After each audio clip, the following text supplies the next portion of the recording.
Henrique. Você vai ter que fazer um som aí, meu filho. Paciência. Amém? Vamos abrir a palavra do Senhor. 2 Samuel 9, versículo 1. Amém? Um dia Davi perguntou: será que resta ainda alguém da família de Saul, para que use de bondade para com ele por causa de Jonatas? Havia um servo na casa de Saul. Pode falar. Tirar o eco aqui, pronto. Ah, tá bom. Vamos lá. Havia um servo na casa de Saul, cujo nome era Ziba. Chamaram-no, pedindo que viesse falar com Davi. O rei perguntou: você é Ziba? Ele respondeu: sou eu mesmo, seu servo. Então Davi perguntou: existe mais alguém da família de Saul para que eu use de bondade de Deus para com ele? Ziba respondeu: ainda existe um filho de Jonas, aleijado de ambos os pés. Então o rei perguntou: e onde está ele? Ziba respondeu: ele está na casa de Maquir, filho de Amiel, em Lodebar. Então o rei Davi mandou trazê-lo de Lodebar, da casa de Maquir, filho de Amiel. Quando Mefibosete, filho de Jonas, filho de Saul, chegou diante de Davi, inclinou-se, prostrando-se com o rosto em terra. Davi disse: Mefibosete. Ele respondeu: aqui estou, às tuas ordens. Então Davi lhe disse: não tenha medo, porque eu serei bondoso com você por causa de Jonatas, seu pai. Vou restituir a você todas as terras de Saul, seu pai, e você sentará à minha mesa para comer. Então Mefibosete se inclinou e disse: quem é este seu servo para que o meu senhor tenha olhado para um cão, o quê? Morto como eu? Então Davi chamou Ziba, servo de Saul, e lhe disse: tudo o que pertencia a Saul e toda a casa dele eu dei ao neto do seu senhor. Você e seus filhos e os servos cultivarão a terra para ele e recolherão os frutos, para que a casa do seu senhor tenha o que comer. Porém Mefibosete, neto de seu senhor, sentará sempre à minha mesa para comer. Amém? Vamos orar? Senhor, meu Pai, Senhor, meu Deus, Espírito Santo do Senhor, eu não sei fazer nada sem a Tua presença. O Senhor sabe que de mim eu não posso. Eu só posso se o Senhor se sentar aqui, Senhor, e olhar para esse povo e saber o que eu preparei, Senhor, para que eles possam ser ministrados. Separa a alma do Espírito, Senhor, e me dá, Senhor, aquilo que está no Teu coração, nos meus lábios, para que o Teu povo possa sair daqui transformado, curado, Senhor, diante de tudo que eles alimentaram. Eles se alimentaram de muita palavra, Senhor, de um alimento sólido, mas tem mais, Senhor, tem mais pão para esta manhã. Por isso eu te peço, Senhor, se assenta aqui no nosso meio, faz a Tua obra, Senhor, porque toda a honra e toda a glória te pertence, Senhor, em nome do Senhor Jesus, amém. Amém? Tirar o eco. Tá. Amém. Podemos assentar. Aqui em 2 Samuel 4, está um pouquinho escuro aqui para mim, mas tudo bem, né? Não tem luz, mas tudo bem, vamos embora. Jonatas, filho de Saul, tinha um filho aleijado dos pés. Ele tinha 5 anos, olha isso, ele tinha 5 anos de idade, quando Jezreel chegaram as notícias da morte de Saul e de Jonatas. Então, sua ama o pegou e fugiu. Aconteceu que, apressando-se ela a fugir, ele caiu e ficou manco, né? Aleijado, tem algumas versões, obrigado. Seu nome era Mefibosete. Bem, tá bom, não, tá bom. Aqui tá clarinho, né? Não. Então, deixa só. Eu vou falar para vocês sobre os traumas, né? Eu gosto muito, quando eu estou ministrando, eu gosto muito de colocar os casos, eu gosto daquilo que Deus me ensina através das circunstâncias. Tudo que Deus permite que você passe, Ele é pai e ele está querendo te ensinar todas as coisas. Eu nunca questiono Deus, por que eu estou passando por isso, ou por que isso ou aquilo. Eu sempre pergunto, falo para Deus, Deus, qual é a lição? Eu quero extrair a lição de tudo aquilo que eu estou vivendo. Então, algumas coisas aqui eu vou relatar a vocês. Mas meu filho Bozete, filho de Jonas e neto do rei Saul, ele era deficiente físico, foi levado para Lodebar. Lodebar, como a bispa tinha ministrado, um lugar, né, de miséria, de tristeza, um lugar realmente que seria impossível alguém ver ali alguém precioso, alguém que realmente tivesse valor, né? Então ele foi levado para aquele lugar. Então, eu vou falar uma coisa para vocês. Eu ia falar se fizeram o título meu, então não tem luz, né? Como vai colocar? Então, o tempo... Eu vou fazer uma pergunta. Pergunta para o seu irmão: o tempo cura todas as feridas? O que você acha? Então veja só, memórias preciosas, como elas ficam conosco, não é verdade? A gente tem memórias muito preciosas, que nós somos marcados. Eu creio que aqui vocês vão levar muitas memórias, né, deste lugar. Vocês vão levar memórias muito positivas desse lugar. Fala para mim, o primeiro dia da noiva, né? O povo entrando, o povo pedindo socorro para a noiva, é uma marca que foi feita, não foi? Foi feita uma marca na vida de vocês. A segunda, a noiva, ontem, né? Eu estou falando das peças, porque a palavra, se você incorporou, você vai vivê-las. Se você... Meu Deus, que alimento sólido, né? Falando nisso, as ministrações vão ser disponibilizadas, né? Vocês vão ter, tá?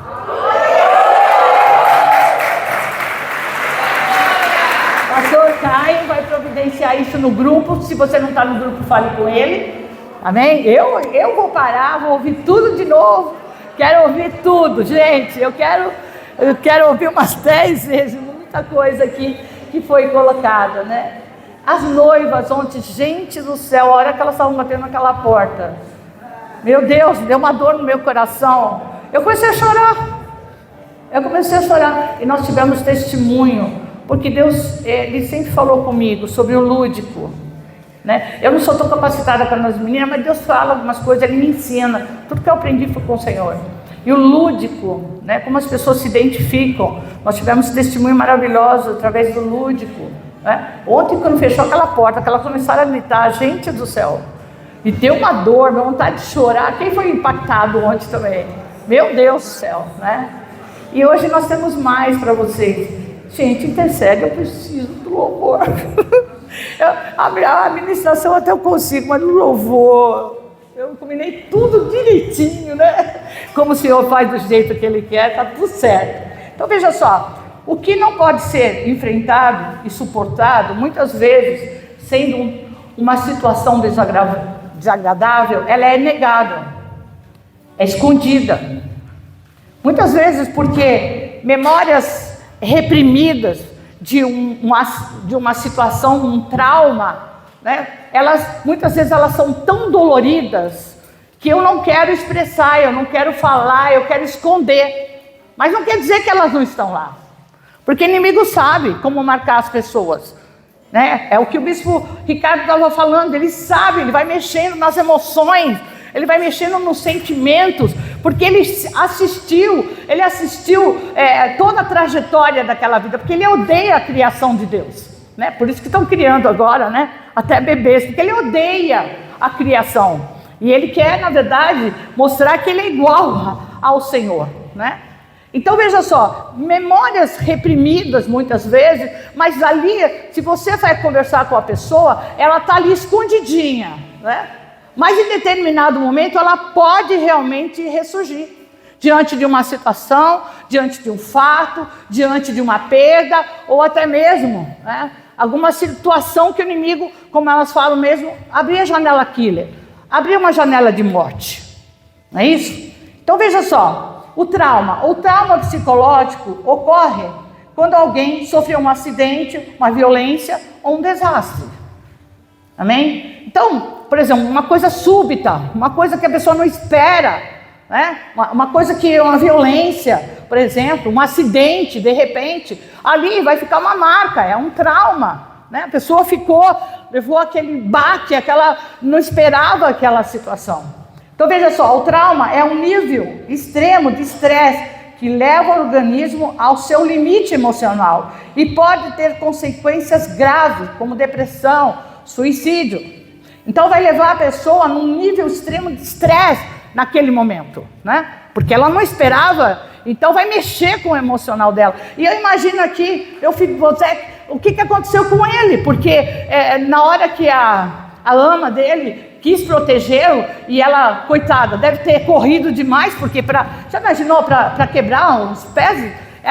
O desespero que ela teve, né? O desespero que ela teve para levar, para proteger aquela criança, ela jamais poderia imaginar que ela ia fazer isso. E eu fiquei imaginando a culpa dela também, né? Como que ficou para ela, que queria proteger, e de repente ela deixou aquela criança paralítica dos pés. Que dor não foi para essa mulher também, não é verdade? Foi um trauma também, não só para ele, mas para ela também foi um trauma. Porque ela queria proteger. E muitas vezes, eu quero falar isso para vocês, tem muita gente que às vezes achando que está nos protegendo, muitas vezes vão fazer coisas que doeram para nós. Traumas, situações que às vezes a pessoa nem imaginou que poderia chegar num extremo. Mas por quê? Porque está registrado no teu inconsciente aquela dor. Então muitas vezes a gente vê, assim, acontece alguma coisa, a reação da pessoa, né? A ação e a reação da pessoa, você fala, mas por que essa pessoa tem cabimento ela fazer isso agora? Tem cabimento? Não, ela tem ali atrás, ela tem um histórico, né? Ela tem algo que ainda precisa ser trabalhado. Então vários genes, olha que interessante, vários genes que regulam a produção de substância como o cortisol e a epinefrina e na norepinefrina estão ligadas a uma maior chance de experiência ser traumática para a pessoa. Então ela vai mexer no seu cérebro e fala assim, quando vivemos uma situação muito estressante, o lobo frontal, aqui me chamou muita atenção, olha só, o lobo frontal do cérebro fica menos ativo. Então, diante daquele trauma, o lobo frontal ele vai ficar menos ativo. Olha, presta atenção nisso. O que dificulta a nossa capacidade de pensar e agir racionalmente. O lobo frontal, olha que interessante. No lobo frontal, Deus fala assim, eu vou escrever as minhas leis na sua e no seu coração. Só que o que o inimigo faz? Diante do trauma, ele vai bloquear. Ele vai bloquear o quê? O teu frontal. Por quê? Porque geralmente vai entrar o quê? O medo. E o medo, o que ele vai fazer? Vai paralisar. O medo, na verdade, e olha o que a palavra fala, né? Lá em 1 João 8 fala assim, no amor não existe medo, pelo contrário, o perfeito amor lança fora o quê? Porque o medo envolve o quê? Tormento. E quem teme e é aperfeiçoado no amor, teme. Nós amamos porque ele nos amou primeiro. Então veja só, eu gosto dessa versão que você falou. Ele traz tormento. Então o que acontece? Diante de um trauma, ali, o que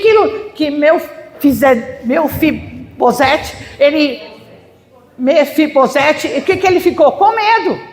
Quando o rei chama ele ficou morrendo de medo. Por quê? Meu Deus, né? Um rei me chamando. O que vai acontecer agora? Né? Ele não pensou em algo bom. Ele pensou assim, inclusive ele fala assim, o que vai fazer comigo? Eu sou um cão. Ele se via como um cão morto. Né? Ele se via como alguém que ninguém ia olhar para ele mais, diante da circunstância, daquilo que ele estava vivendo. Quem vai olhar para esse cão morto aqui? Quem vai olhar? O medo paralisou ele de uma tal forma que ele não conseguia mais enxergar quem ele era. Não tinha nem noção de quem ele era mais, né? Num lugar que realmente ninguém prosperava, ninguém crescia, ninguém aprendia nada, um lugar miserável. E ele, a forma com que ele se enxergou diante do trauma, paralisou ele por completo. Amém?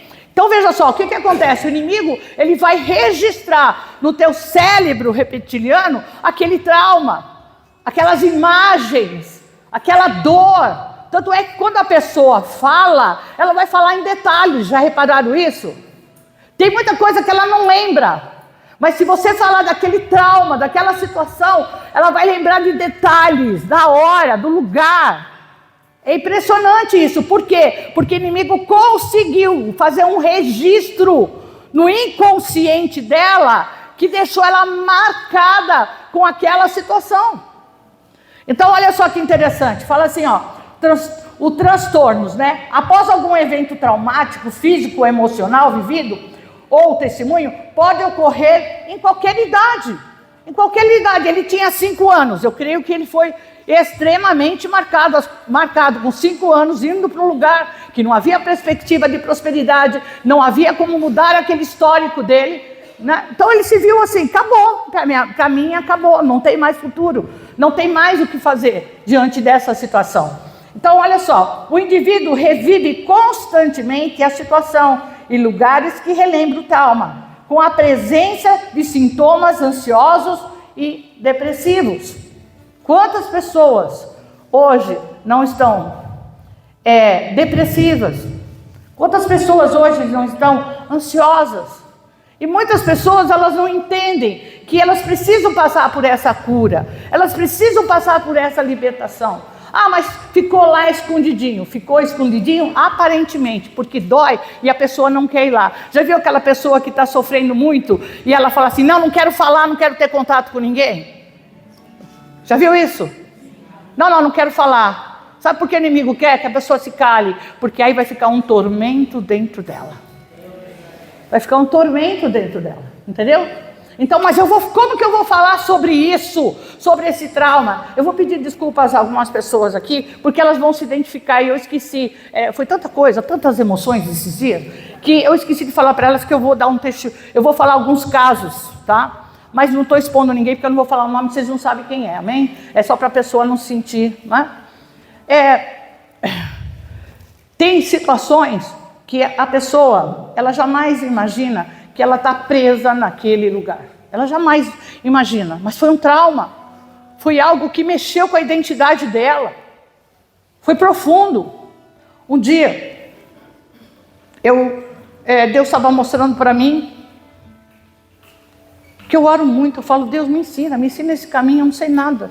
Se eu só não ensinar, eu não sei. E Deus estava falando para mim do abuso sexual. Que para mim, o abuso sexual...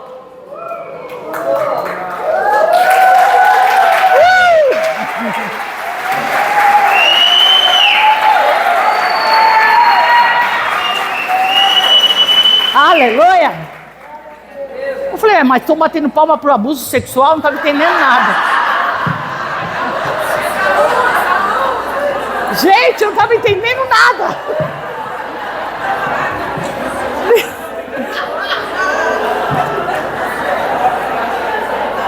Vocês começaram a bater palma. Eu falei de abuso. Eu falei, meu Deus, eu não estou entendendo.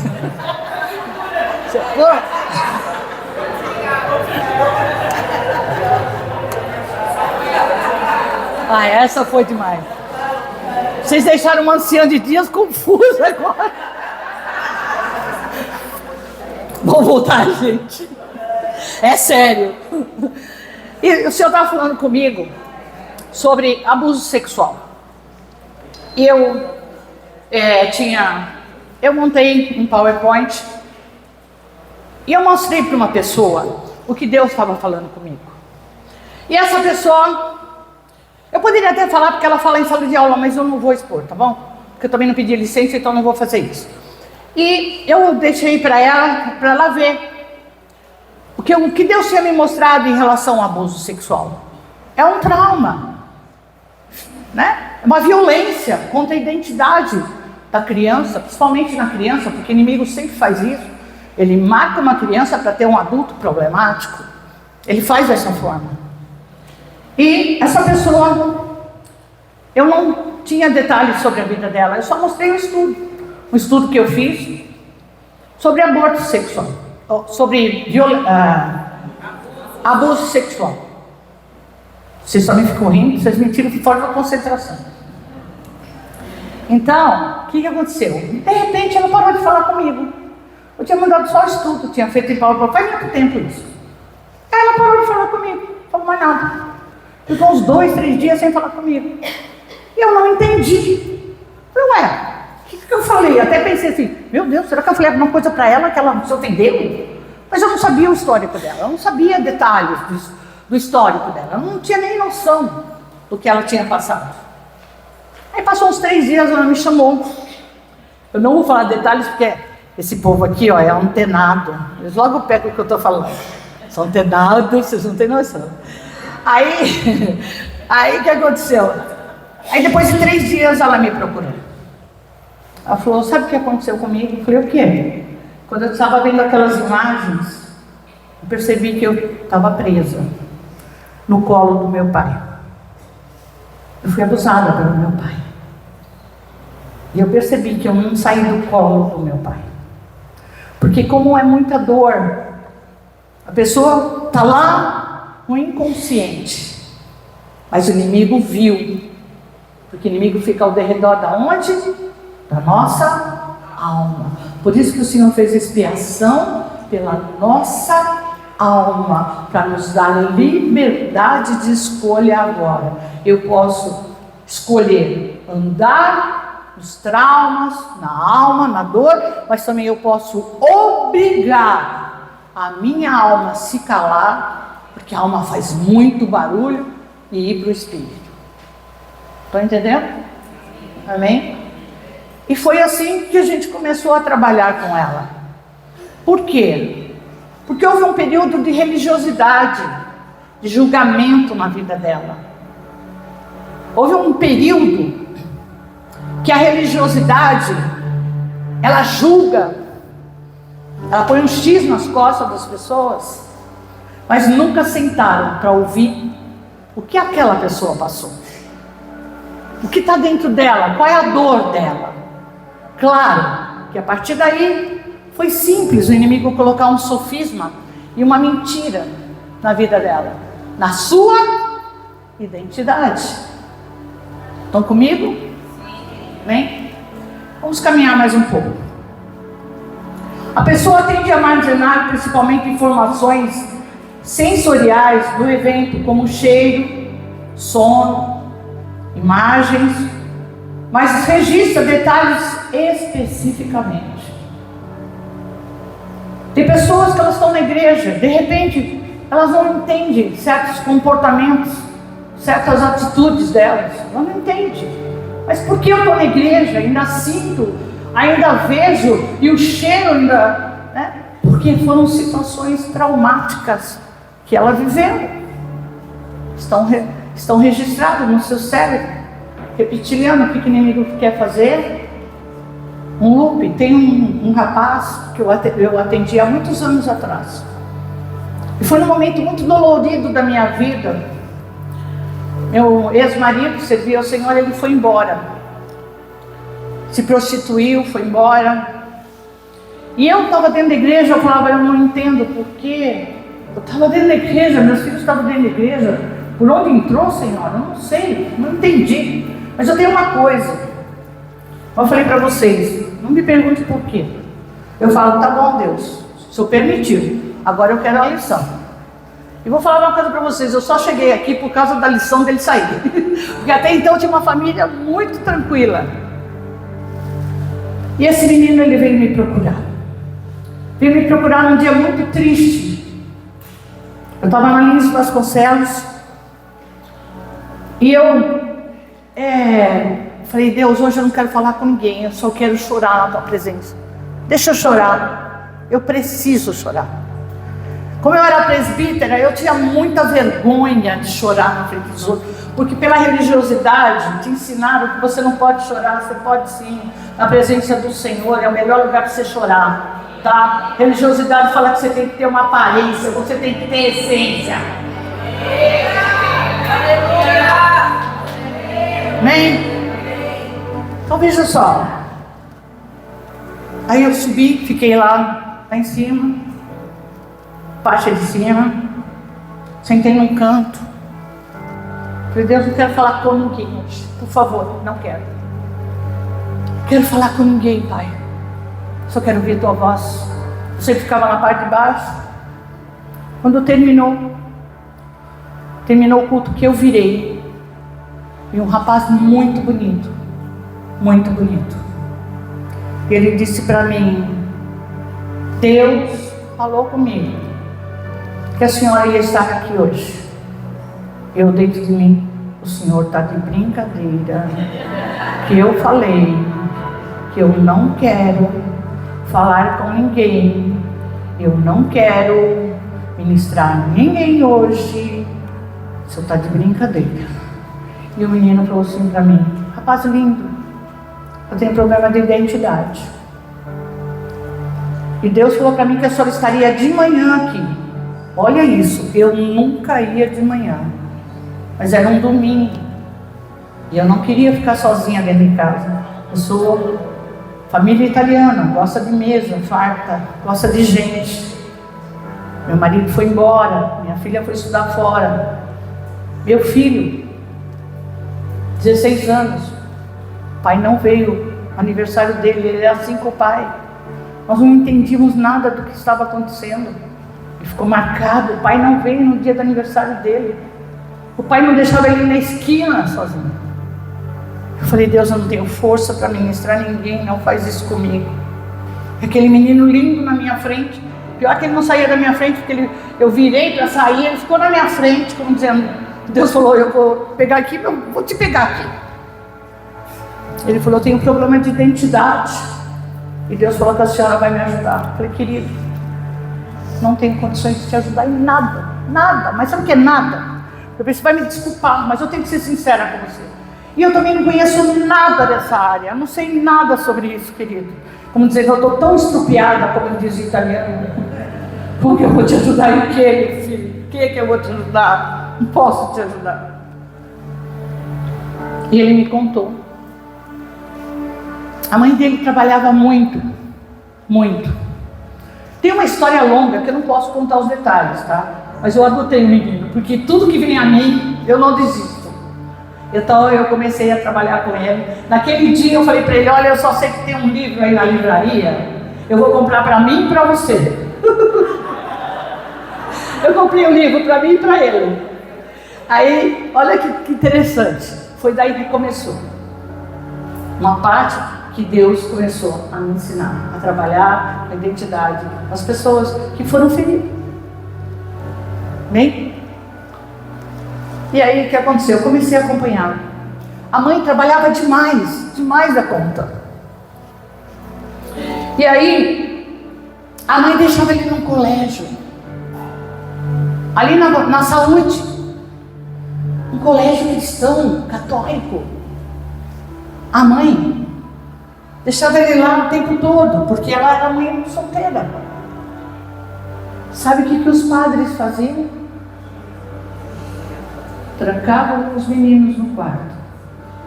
E cada hora ia um padre lá e fazia o sexo com eles. Foi o meu primeiro caso. Sem saber nada, não conhecia nada. Eu falei, meu Deus, o que eu faço com isso? Eu não fui do outro lado, pai, eu não sei nada. Fui aquela menina bonitinha, fazia certinho, fazia o vídeo. Não conhecia nada do mundo, gente, eu não conhecia nada. Adotei aquele menino. Comecei a trabalhar com ele, mesmo não conhecendo. Diga para o seu irmão, o amor sempre vai curar. Amém? Adotei aquele menino, comecei a trabalhar com ele. Aí ele chegou para mim e falou que essa igreja é muito grande, eu preciso de uma igreja menor. Mas a senhora me cuida de mim? Eu falei, cuido, fica tranquilo, vou cuidar. Estrupiado, como diz o italiano, cuidando dele. Mas tudo bem, vamos embora, né? Deus vai dando graça, a gente vai fazendo. Trabalhei com ele muito tempo. E era tão incrível que de madrugada Deus falava assim, ele caiu hoje, liga para ele. E ele falava assim para mim, eu não passo pela Praça da Saúde. Porque se eu passar lá, eu lembro de toda a imagem. Eu lembro de tudo que aconteceu comigo. Ele não passava. Nunca mais ele passou pela Praça da Saúde. Ele falou: eu sinto o cheiro daquele lugar. Eu sinto o cheiro podre daqueles homens em cima de mim. Eu sinto o cheiro. E aí, teve uma época que o apóstolo me enviou para fora. E eu não presenciei isso. Mas o primeiro dia que eu voltei, que eu fiquei 1 ano fora, de alguma maneira ele soube que eu cheguei. Eu estava fora do Brasil. Foi a primeira pessoa que me abraçou quando eu voltei. Voltei toda estupiada de lá também, porque foi muito ensinamento também. Bater de frente com a idolatria sozinha não foi fácil, foi terrível. E aquele homem bonito na minha frente me abraçou, me beijou. Sinceramente, naquele momento não reconheci que era ele, não reconheci. Lembra de mim? Ai, não lembro. Desculpa, mas eu estava era tanta coisa que eu tinha passado naquele momento, tantas lições do Senhor. Ele falou: olha, preciso contar para a senhora. Deus foi tão misericordioso comigo que eu comecei a namorar. Fiquei noiva. Mas eu não achei justo não contar para ela. Eu contei para ela. E o pai dela era pastor. O pai dela me chamou, porque ela contou para o pai.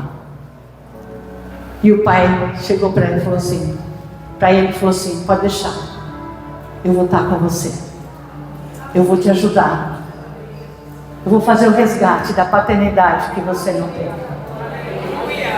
A paternidade sempre vai resgatar. Deus te ungiu para você ser o remidor desta terra. E ele falou para mim: eu estou casado. Ele casou, mas ele abriu para a noiva, para a mulher, a esposa. E o pai, que era pastor, não o julgou, pelo contrário, tratou com ele. Amém? Situações potencialmente traumáticas, como participar de uma guerra ou sofrer algo, tipo de violência, pode levar alguém a desenvolver um transtorno do estresse pós-traumático. Gente, como vai ficar essas crianças de Israel? Como vai ficar essas famílias? Meu Deus, tem de misericórdia. Vocês sabem de uma coisa? Uma pessoa que participou da guerra, ela leva anos e anos para ela entender que a guerra acabou. Vocês sabem disso? Ela leva anos. Tem uma história que eu não lembro agora detalhes, tá? Também sou cedo de dia, não preciso lembrar de muita coisa mais. Mas eu sei que acabou a guerra e chegaram, ele estava num subterrâneo, né, nesses lugares mesmo, para se proteger. Chegaram para ele e falaram: a guerra acabou. Ele falou: não, mas eu não vou sair daqui. Não, mas a guerra acabou, pode sair. Não, mas eu não vou sair daqui. Precisaram trabalhar com ele lá dentro, anos e anos, porque ele não queria sair mais daquele lugar. E é assim muitas vezes, através da dor, a pessoa não quer sair daquele lugar, mas precisa sair daquele lugar de morte. Amém? O que nós precisamos fazer? Por onde começa essa transformação? A árvore genealógica transformada de árvore de morte em árvore da vida. Eu preciso ligar a minha vida na árvore da vida. A partir do momento que eu aceito Jesus, que eu começo a trabalhar o meu emocional, trabalhar as minhas dores, trabalhar os traumas, eu vou me ligar na árvore da vida. E aquilo que foi morte será o quê? Ressurreição e vida. Aonde o inimigo tentou te paralisar, é ali que você vai dar frutos. Aonde ele, na verdade, ficou bloqueando, né? Acusando, colocando julgamento, é ali que está o teu dom. O trauma pode aprisionar alguém ou o seu passado e impedir que a pessoa viva uma vida plena. Por quê? Se ela não ouvir a palavra e se ela não incorporar a palavra, ela sempre vai ficar lá atrás. Ela sempre vai ficar no seu histórico. Ah, eu sou um cão morto. Olha o que aconteceu comigo. Amém? Então veja só, lá em Lucas, não, antes de eu falar sobre essa passagem, eu vou entrar num detalhe agora que é a minha história. Eu tenho muitas histórias, muitas, e eu amo as histórias que Deus faz comigo. Há um tempo atrás, eu já líder da Cura e Libertação, houve uma situação, por isso que eu estava falando do Bispo Pedro ontem. Eu, como líder de Cura e Libertação, o Bispo chegou, teve uma situação, e ele chegou e falou assim: você vai ser a líder dos casais. Eu disse para ele: não vou não, vou não. Meu marido foi embora, e eu não vou ser líder de casais. E o Bispo Pedro é uma gracinha, é um italiano igualzinho a mim. Igualzinho. Vai, filho! Falei: bispo, não faz isso comigo. Por favor, não faz isso comigo. Eu não achava que eu tinha dores ainda. Eu não achava. Eu era líder, gente. Eu tinha quantas pessoas junto comigo. Mas não faz isso comigo. Por favor, não faça. Ele, delicado, do jeito que ele é. Tem conversa não. Vai ser sim. Só que eu conhecia as pessoas que estavam à frente. O marido foi traído. Ele tinha a esposa dentro da igreja. Ele era líder de casais. E a esposa começou a atender sozinho uma pessoa e se prostituiu com essa pessoa. O que aconteceu? Ele, até por sugestão minha, que eu sabia que ele era líder de uma igreja grande, até comentei com a bispa, falei: bispa, chama eles, para eles serem o líder. Mas jamais imaginei que o Bispo Pedro depois ia colocá-los debaixo da minha autoridade. Vocês estão entendendo o que eu estou falando? Sim. Ou está confuso? Estou bem? Né? Tá bom. E ela era uma filha para mim. Uma filha. Eu ajudei no casamento, estive com ela o tempo todo. Tá bom. Só que ele começou a me rejeitar. Ele começou a me rejeitar. Muito. Depois de muito tempo eu comecei a entender por quê. A figura de mulher para ele tinha feridas. Ele tinha feridas. Na hora eu não entendi, porque abriu a minha ferida. Abriu a minha ferida. E aí eu falei: Senhor, eu não sou casada, ele foi embora, eu não posso ministrar casais, não me sinto honrada. Senhor, tem misericórdia. Era um horror, nossas reuniões, eu ia mal pra caramba, e a pessoa também não estava aceitando, e as meninas sabem do que eu estou falando, e para mim era um transtorno e tal, e aquela coisa toda, aquela rejeição batendo.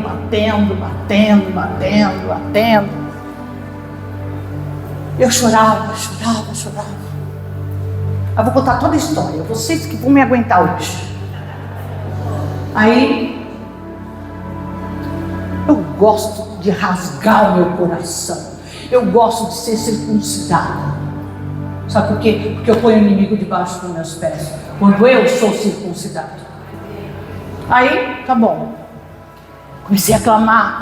Um dia eu fui dar aula no CA, voltei. Deus, não tem ninguém. Pelo menos está do meu lado. Eu preciso de alguém. Eu não posso ministrar casais sozinha. O senhor sabe, meu marido foi embora. Ele se prostituiu, Senhor. Eu estou aqui sozinha com o ministério. Como que eu vou fazer um ministério sozinha? E clamando e chorando, que nem uma louca. Aí alguém apareceu. Um apóstolo, um bispo, e começou a conversar comigo, do nada, começou a conversar comigo.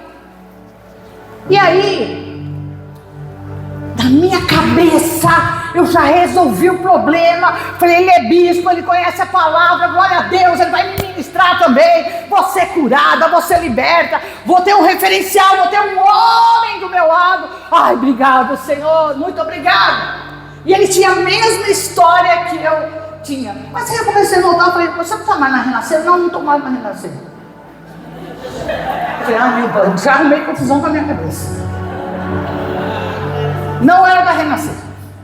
Mas por quê? Saiu ferido, saiu magoado. Mas ele tem a mesma história. A mulher dele era pastora. A mulher dele era pastora. E a mulher dele se prostituiu. Foi embora com outro. E a gente conversava as coisas de Deus. E era maravilhoso. Eu falei, Senhor, vai tirar a minha vergonha. Glória a Deus, aleluia. Estava toda feliz. Só que aí eu comecei a orar. E eu vi que não ia dar. Ele não podia sair de lá, ele não podia sair daqui. Eu falei, glória a Deus. Aquelas confusões só na cabeça da gente, a gente arruma. Sabe como que é? Depois cai em si. Sabe como que é? Aquelas confusões. Tá bom. Só que aí mexeu na rejeição. Que rejeição? De novo. O inimigo mexeu muito na minha rejeição. Não pense que foi pouco. Da outra vez, alguns conhecem meu testemunho. Meu pai queria um homem, não queria mulher. Meu pai me rejeitou. Bateu na rejeição. Não vou voltar nesse ponto. Violentamente. Só que eu não me apercebi que o inimigo abriu a janela killer, que elas chamam. Mas na verdade, são os grilhões, né? Por isso que a bispa Sônia fala assim: os grilhões que estão aprisionando a pessoa nesse lugar, saiam. E para elas é janela killer, mas na verdade o inimigo está te aprisionando naquela dor, naquele trauma, naquilo que você se sente envergonhado. Está entendendo? Nem? Então tá bom. Foi a maior frustração. Tinha que enfrentar os casais, tinha que estar sozinha, tinha que enfrentar a rejeição do líder, da pessoa que para mim era uma filha, tinha que enfrentar. De repente, eu comecei a chorar. Chorava. Só chorava. Mas eu não me dei conta da situação. E eu chorava de noite, eu chorava.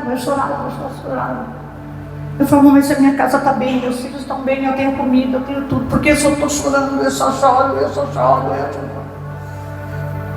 Eu tinha uma viagem marcada para os Estados Unidos. Minha filha falou, mãe, você não vai, você não está bem. Eu falei, vou sim. Não, Deus lá resolve. Deus vai me ensinar alguma coisa, não é possível. Mãe, mas você está chorando demais, né? Tem alguma coisa errada. Eu falei, o que tem errado eu sei, mas não sei o que é. Não tenho nem ideia do que se trata. Mas eu só chorava, eu não parava de chorar de jeito nenhum. Tá bom. Aí, minha filha foi comigo, foi embora. E aí eu fui de Orlando para Atlanta, são 8 horas, eu fui chorando, não era parando. Aí eu falei, mãe, você não está bem, mãe? Eu falei, eu não estou bem, mas eu não sei falar o que aconteceu comigo, não sei lá o que aconteceu comigo. Olha a vergonha, você imagina, sogra, vindo do Brasil, e ficar chorando, na casa dela, da nora, que lindo, a líder, vem para casa da nora. Gente, eu morria de vergonha. Eu me trancava no quarto para ninguém ver. Eu clamava, falava, Deus, o que aconteceu comigo, por favor? Deus, que vergonha, que minha nora vai falar que eu sou uma retardada. Líder de cura e libertação, chorando que nem uma louca. Aí clamava, me trancava no quarto, chorava. Um dia eu liguei para a doutora Mazilis, falei, doutora Mazilis, está tudo errado comigo, não é possível. A doutora Mazilis esteve aqui conosco, eu falei, está tudo errado comigo, pelo amor de Deus. Eu só choro, o que aconteceu comigo? Eu não sei. Ela orou comigo, dispensou, sabia o que fazer também, coitada, o que ela ia fazer? Orou, amém. Segunda vez, você está melhor? Não estou. Não estou melhor, só choro. Não sei o que está acontecendo comigo. Acho que na terceira ou quarta vez ela colocou assim, ó. Sofrimento de parto. Eu, sofrimento de parto? Mas o Senhor já estava mandando eu ungir o meu umbigo. Mas eu não sabia por que eu estava ungindo. Tá bom. Comecei a fazer uma oração. Eu não sei o que aconteceu com a minha mãe quando eu estava no ventre. Sei lá o que ela passou. Meu pai era muito duro, meu pai foi muito presente, mas ele era um italiano que não era fraco. Entendeu? Sei lá o que ela passou. Comecei a pedir perdão. Mas eu quero ler uma passagem aqui para vocês que fala assim, Lucas 1, 42. Em alta voz exclamou: bendita é você entre as mulheres, e bendito é o fruto que você dará à luz. Mas porque sou tão agradecida ao ponto de me visitar a mãe do Senhor, logo que a sua saudação chegou aos seus ouvidos, o bebê que estava no meu ventre agitou-se de alegria. Isabel e Maria. E muitos hoje estão falando o seguinte, que os bebês não recebem vida assim que são concebidos. Que mentira! A própria palavra está dizendo que mentira isso. Os bebês ali, não é? Na hora que elas se encontram, olha só, mas porque sou tão agraciada ao ponto de me visitar a mãe do meu Senhor. E a criança já está ali, recebendo toda a emoção, todas as palavras, todas as situações, já no ventre. A rejeição que o meu pai teve de não aceitar uma mulher, querer um homem. Ele queria um homem. O inimigo viu e começou a produzir isso na minha vida, que Deus começou a me constituir. O que aconteceu? Saí de lá ainda chorando muito. Meu filho não queria que eu saísse. Eu falei, fica tranquilo. E tem algo de Deus que Ele está me ensinando. Eu não sei o que é.